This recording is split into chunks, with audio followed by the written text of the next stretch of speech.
Welcome back to Boomer Gaming by Duncanus and part 3 of my beginner's guide to Apex Legends. Today I'll be discussing situational awareness and decision making. Before I get started on this video, I want to thank everybody for your support on my previous video and on this channel as a whole over the last week. The level of support has been fantastic and your comments have been incredibly gracious.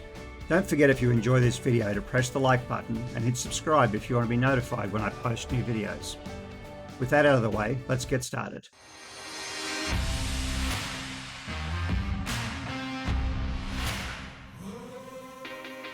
The ability to maximize the effectiveness of movement and positioning discussed in the previous video is predicated on having good situational awareness. This can be a tricky skill to pick up, but it's still something I'm far from having mastered. However, there are some key things to be aware of. While there are legitimate complaints about the consistency of audio in the game with regards to hearing other players, the truth is that the great majority of the time, there is a huge amount of information that can be gained from audio, most of the time which is amazing. Every gun in the game has a very unique sound which can give you a good idea of what kind of situation you're heading into if you learn to differentiate them.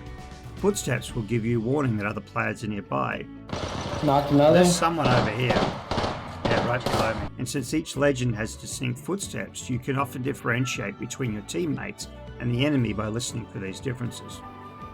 You should always try to use a headset if possible, and the higher the quality the better.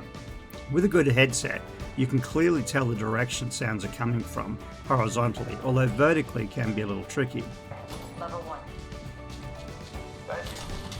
I like it's coming from K.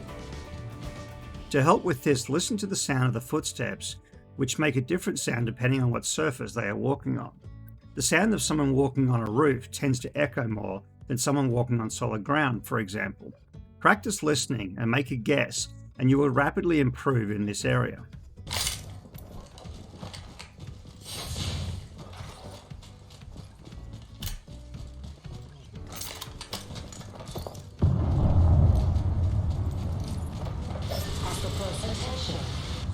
Are they on the other side of that window? First blood on the enemy. When players revive, heal, or reload, there are very distinct sounds that can give you cues on whether it's good to push, or if you have time to heal or reload, or maybe even revive your own teammate. Rushing. Somebody's rushing. He don't run. Somebody's self-resing right here. There's left line self-resing. Left line self-resing. Nice. Just right now. You guys got it. Key dome on top of the rug. Yep. Thanks. There's also quite a bit of information you can get on the enemy. For example, each time you hit an enemy, the color of the damage markers will tell you what color shields they have, or will be red and white if their shields are depleted and you are hitting them at their health. Keeping a rough mental note of these damage numbers can give you a good idea on how close the enemy is to death. Being aware of your own health and your team's health can also greatly improve tactical decisions, although in the heat of battle this can be easier said than done if your focus is elsewhere. Another complaint in Apex is how common it is to be third-party, where another team comes in just as you are finishing the fight to catch you when your health is low. This can be greatly helped by keeping some key things in mind. Firstly, sound in Apex travels a long way, and when a team hears gunfire in the distance, they will often make a beeline for the fight in hoping for easy kills. For this reason, you should always try to think about how your flank or rear may be exposed when you enter into a fight. Where is the ring, and where are the other teams more likely to be? A third party can be to your advantage if you ensure you are positioned so the other team is the one that will be caught first.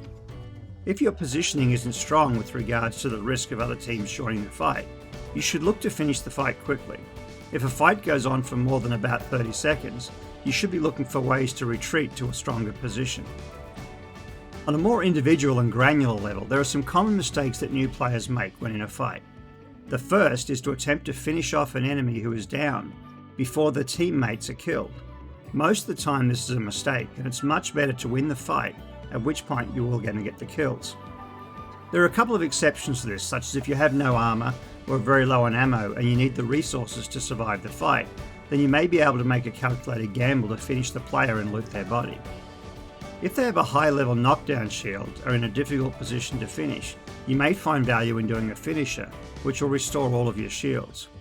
You should only do this if you feel comfortable that you are not in line of sight of another enemy, and this is still quite a risk as you are very vulnerable.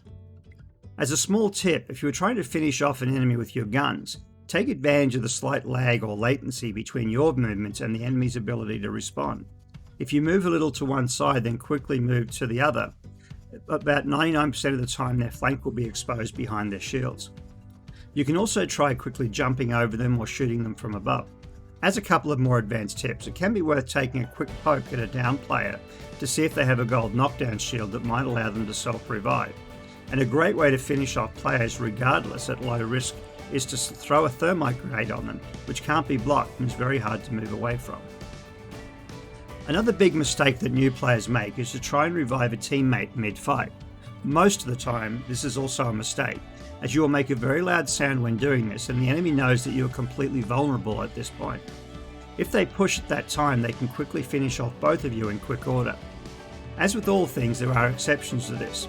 If there's a lot of distance between you and the enemy and you have good cover, then go ahead and revive. Also, if there's only one enemy left and you know they are low on health, you can bait them by starting a revive and then immediately stopping. This may draw them out thinking they'll get an easy kill and allow you to down them when they are weak. Finally, if your teammate is a much stronger player than you and you feel outclassed and believe you have time or cover, there may be value in getting them up to help out.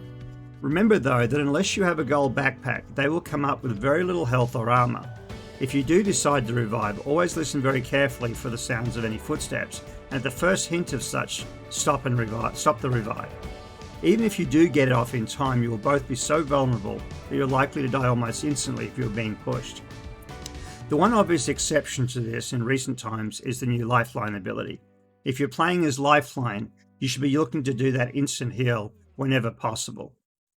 One of the most important pieces of advice that I heard when learning the game is to make decisions and make them often without being afraid of the consequences.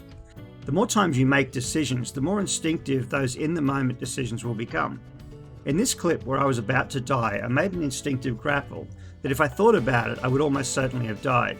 I wouldn't have expected this grapple to give me the velocity that it did, but making that move saved me. At a broader, more tactical level, it's important to be aware of where the ring is and where other teams are likely to be. On the drop, look to get a sense of where the bulk of the players have landed. If it's on the far side of the map and you don't hear anyone fighting nearby, you should loot up quickly and if necessary use crafting stations to level up some armor. The biggest risk of a slow game is when you run into enemies, they'll be much better equipped than you. Once on the ground, if possible, you don't want to spend too much time in the center of the circle, as this will make it much more likely that you will get pinched by multiple teams. On the flip side, try not to get caught too far out from the ring when it starts closing, as even if you make it out, taking damage from the ring can make you very vulnerable to teams waiting near the edge. Unless you are looking to run through the lobby slaying everybody, and you feel that your level is good enough to be able to have that tactic, it's best to play near the edge of the circle and listen out for battles. Third partying is part of the game and you want to be the one dishing them out, not receiving them.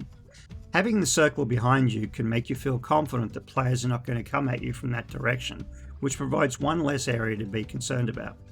So this concludes part 3. In my next video, I'll be talking about aiming and practicing. If you enjoyed this video, don't forget to hit the like button and subscribe to be notified when I post new videos.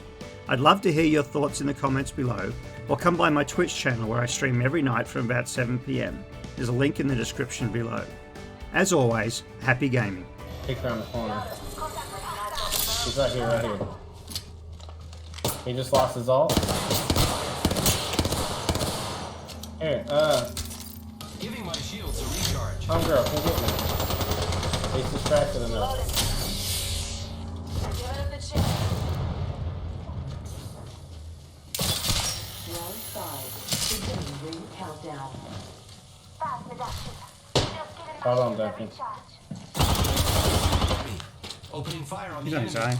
Just a second. Hey. Yeah.